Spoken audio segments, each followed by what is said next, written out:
बिस्मिल्लाहिर्रहमानिर्रहीम। नाज़रीन अस्सलाम वालेकुम। मैं हूं आपका मेज़बान साबिर शाकिर वफाकी दारुल हुकूमत इस्लामाबाद से कुछ ताज़ा तरीन और अहम ख़बरें हैं जो आपके सामने पेश करते हैं। कौमी सियासत के बारे में है, क्या सूरत हाल होने वाली है और क्या हर चीज़ पुरसकून नज़र आ रही है, क्या वाकई पुरसकून है।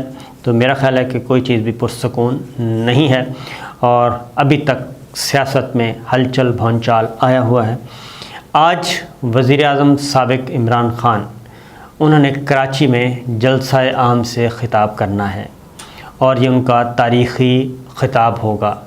पेशावर में जो कुछ बातें उन्होंने की थी वो कराची में उससे आगे बढ़ेंगे और कुछ अहम ऐलानात करेंगे। और उसमें जो मोटो है उनका और जो स्लोगन दिया है वो बहुत ही अट्रैक्टिव है और ख़तरनाक है उनके मुखालफिन के लिए। वो मुखालफिन खा कहीं भी बैठे हैं, उन मुखालफिन के लिए बड़ा ही ख़तरनाक है। वो ऑब्जेक्टिव जिस ऑब्जेक्ट की तरफ वो बढ़ रहे हैं, जिस मकसद की तरफ, वो बड़ा ही पीसफुल और वो है, उन्होंने कहा जी पार्टी परचम नहीं लेके आना, कौमी झंडा लेके आना है, कौमी परचम लेके आना है। कोई भी जो भी शहरी आए कौमी परचम लेके आए।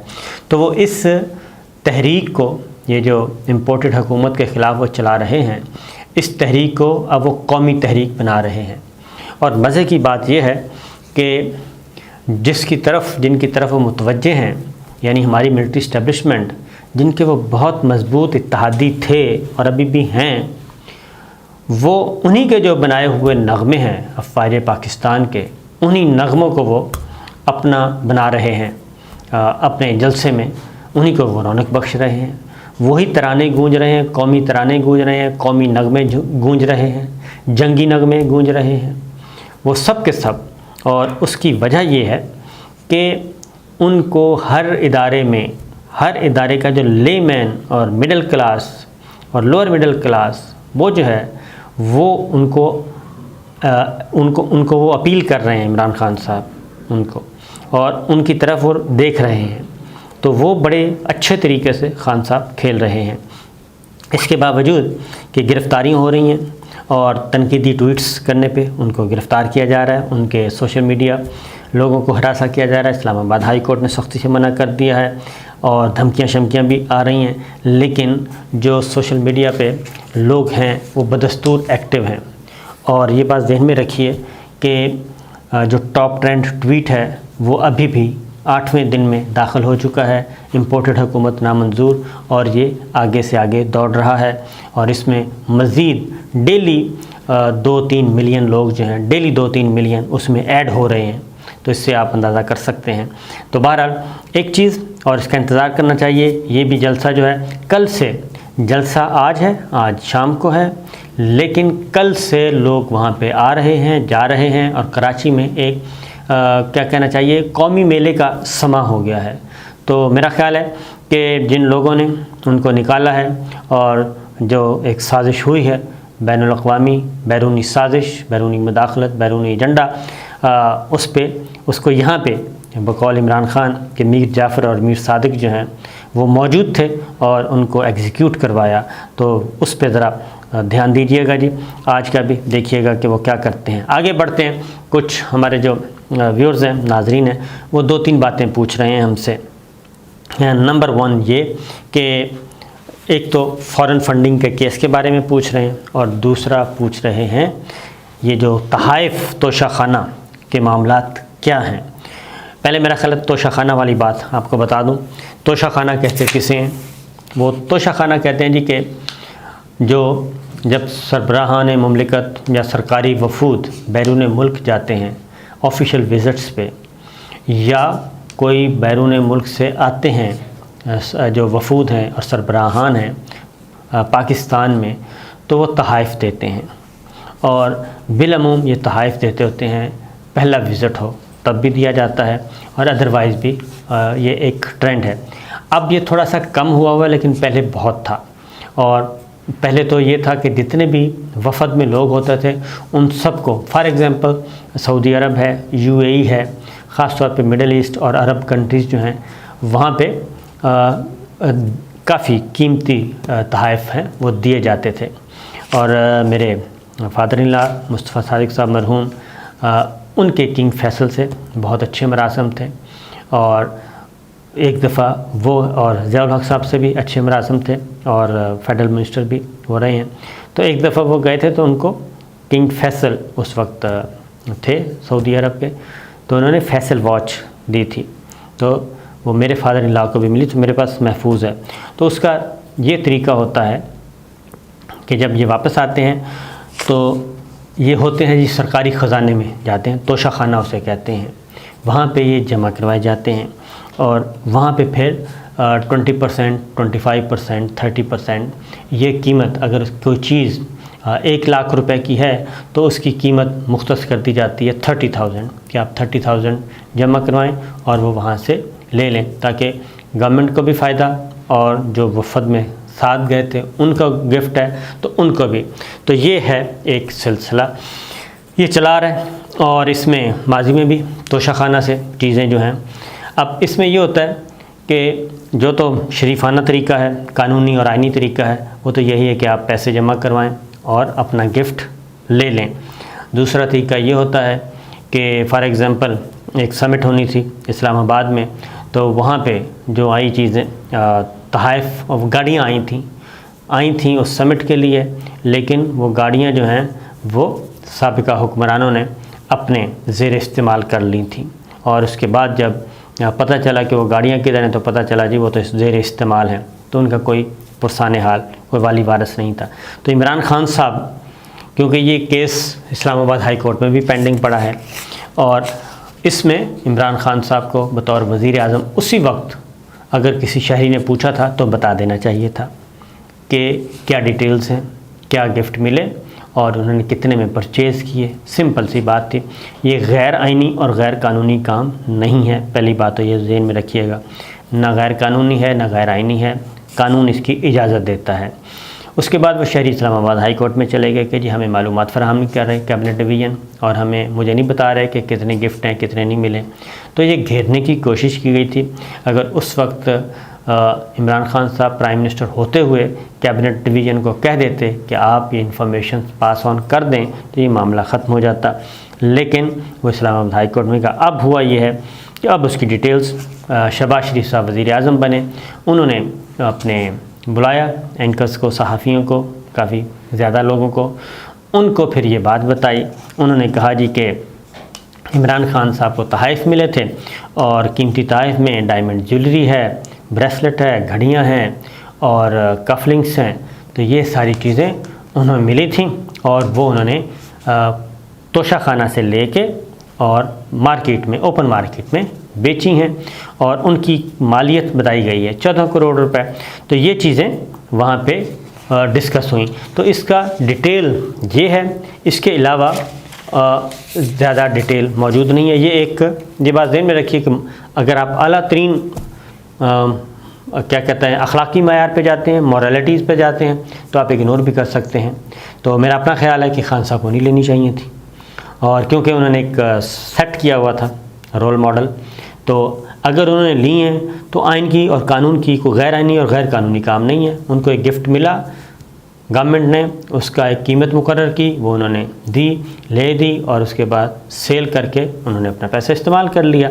तो ये है तोशा खाना की कहानी और वज़ीर आज़म इमरान खान के तहाइफ़ की कहानी। अब आगे बढ़ते हैं। ये माजी में भी हुक्मरान इसी तरह करते हैं, और जो भी जाते हैं वफूद, और बाज़ औक़ात ये भी है कि जो बहुत अच्छे लोग होते हैं, यानी कि मुहतात, वो ये काम नहीं करते जो एक्स्ट्राऑर्डिनरी मुहतात होते हैं। मुझे याद पड़ रहा है कि MQM के वज़ीर थे सफ़ानुल्लाह साहब, बहुत डिसेंट किस्म के, क्लासिकल शख्सियत, और बहुत एक तारीख़ थी उनकी। तो सैयद सफ़ानुल्लाह साहब भी एक विज़िट पे गए, उनको घड़ी मिली थी, तो उन्होंने मुझे बताया कि मुझे लेटर आया कैबिनेट डिवीज़न से कि ये आप इस डेलीगेशन में थे, आपका ये गिफ्ट है, अगर आप ख़रीदना चाहते हैं तो इतने पेमेंट करें और ख़रीद लें। तो उन्होंने इनकार कर दिया था। इस तरीके से दोनों तरह की मिसालें मौजूद हैं। बहरहाल उसके बाद आगे बढ़ते हैं जी। अगला केस जो है वो है foreign funding case, election commission of Pakistan में। ये केस मैं पहले दिन से ही कह रहा हूँ, उसमें मेरी कोई राय तब्दील नहीं हुई। ये केस ख़तरनाक है, और इसमें आइन और कानून जो मौजूद है कानून मौजूद है उसमें कोई गुंजाइश नहीं है फॉरेन फंडिंग। अब ये हुआ ये है, इसमें पाकिस्तान तहरीक इंसाफ के ख़िलाफ़ भी केस चल रहा है, पीपल्स पार्टी के ख़िलाफ़ भी चल रहा है, मुस्लिम लीग नवाज़ के ख़िलाफ़ भी चल रहा है। तीनों जमातें इसमें फंसी हुई हैं, तीनों जमातें दौड़ रही हैं इस मामले से निकलने के लिए कि जी इससे बचें, और इसको लिंगर ऑन करते जा रहे हैं। तीनों जमातों का ख़ास तौर पे तहरीक इंसाफ का ख्याल था कि तीनों जमातें जब आ जाएंगी शिकंजे में तो हम इसको अमेंड कर लेंगे कानून को। अब ये जाने में अनजाने में दानिस्ता नादानिस्ता ये हो गया है, और फॉरेन फंडिंग के मामले में कानून बड़ा ही क्लियर है।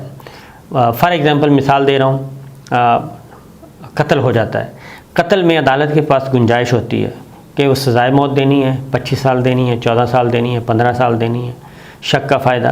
तो इस कानून में ऐसा कोई नहीं, इसमें एक ही सज़ा है और वह है सियासी जमात को कलअदब करार दे दिया जाता है और उसके ओहदेदार भी कलअदम हो जाते हैं। ये है वो मामला। इसको लिंगर ऑन किया बहुत ज़्यादा पाकिस्तान तहरीक इंसाफ ने, जो कि नहीं करना चाहिए था, इसका फ़ैसला करवाना चाहिए था।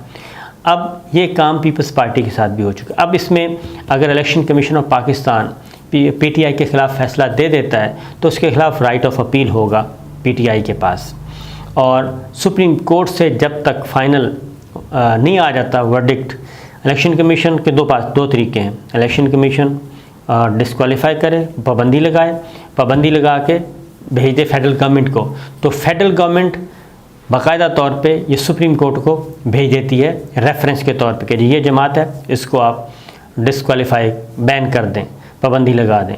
तो ये मामला अल्टीमेट जाना है सुप्रीम कोर्ट। लेकिन एक और तरीका मौजूद है अभी भी, वो ये है कि परवेज़ मुशर्रफ साहब ने, जनरल परवेज़ मुशर्रफ साहब ने पाकिस्तान पीपल्स पार्टी को बैन करना चाहा था, बैन करने की कोशिश की। उससे पहले जुल्फ़िकार अली भुट्टो साहब ने नेशनल अवामी पार्टी नैप उसको कलअदम करार दिया था, जो इस वक्त अवामी नेशनल पार्टी है। असफंदियार वली खान साहब उसके सरबराह हैं। ये पार्टी नैप थी, नेशनल अवामी पार्टी। तो असफंदियार के वालिद जो हैं वो उनके वली खान साहब या शायद गफ़ार खान साहब, वो उनके चीफ़ होते थे। तो उस वक्त उनको बैन कर दिया था और उसमें कौमी सलामती के मनाफी करार दिया था। लेकिन उसमें यह हुआ कि नए नाम से रजिस्टर्ड पार्टी करवाई गई, नेशनल अवामी पार्टी नैब के बजाय अवामी नेशनल पार्टी ANP कर दी गई थी, और वो सारे के सारे बरकरार हैं। परवेज़ मुशर्रफ साहब ने यह किया कि पीपल्स पार्टी को बैन करने, उनका था कि क्योंकि बेनज़ीर भुट्टो साहिबा को सज़ा हुई थी और अदालत से, और 3 साल की सज़ा थी शायद, एब्सकॉन्डर एब्सेंशियम है, यानी कि गैर हाज़िरी में उनको सज़ा हुई थी। तो उस वक्त परवेज़ मुशर्रफ साहब ने प्लान किया हुआ था कि पीपल्स पार्टी से हम निमट लेंगे और पार्टी बैन करवा देंगे, क्योंकि उसका सरबराह जो है वो सज़ा याफ्ता नहीं हो सकता। जैसे मरीम सफ़दर का इशू चल रहा है, नवाज शरीफ साहब का इशू चल रहा है कि वो पार्टी की कोई ओहदा नहीं ले सकते ऑफिशियल। इसी तरीके से अल्ताफ़ हुसैन के साथ हुआ था, MKM के साथ हुआ था। तो उन्होंने फ़ौरी तौर पे अपने इलेक्शन कमीशन से नई दरख्वास्तें दे के नए ओहदेदार और उनका नाम रिमूव करवाया था। इसी तरीके से मुस्लिम लीग नवाज़ करवा चुकी है। तो अब तहरीक इंसाफ के साथ भी ये है। तो तहरीक इंसाफ पीपल्स पार्टी का ये था, बेनज़ीर भुट्टो साहब ने ये किया था कि पाकिस्तान पीपल्स पार्टी पार्लियामेंटेरियंस के नाम से नई जमात रजिस्टर करवा ली थी खामोशी से। और अभी भी जो इस वक्त मौजूद है इलेक्शन कमीशन के रिकॉर्ड के मुताबिक वो पाकिस्तान पीपल्स पार्टी नहीं है, PPP नहीं है। इस वक्त भी जो पार्लियामान में मौजूद है जमात, सिंध में, पूरे मुल्क में MNAs, MPAs, सेनेटर्स, वो हैं पाकिस्तान पीपल्स पार्टी पार्लियामेंटेरियंस के टिकट पे। इंतखाबी निशान वही है जो था पहले, तीर और बाकी सारी चीज़ें वही हैं। लेकिन उन्होंने पैरेलल एक काम किया कि अगर पीपल्स पार्टी को बैन किया तो बजाय इसके कि पूरी पार्टी को ख़तरा हो, तो ये हम शॉर्टकट, तो खामोशी से वो काम किया था। और उसका बनाया था चेयरमैन मखदूम अमीन फ़हीम साहब को बनाया था। तो अब भी वही पार्टी काम कर रही है। अब PTI के पास एक रास्ता मौजूद है कि वो ये है कि नई जमात अपनी रजिस्टर, या तो एक तरीका तो ये है क्योंकि इमरान खान साहब कहते हैं मैंने कोई जुर्म नहीं किया और हमारा सारा बैंकों का रिकॉर्ड मौजूद है, जो अमाउंट्स आई हैं वो बैंकों के थ्रू आई हैं और सारा रिकॉर्ड मौजूद है, किसने भेजा ये भी पता है, वो इससे कोई खौफज़दा नहीं है।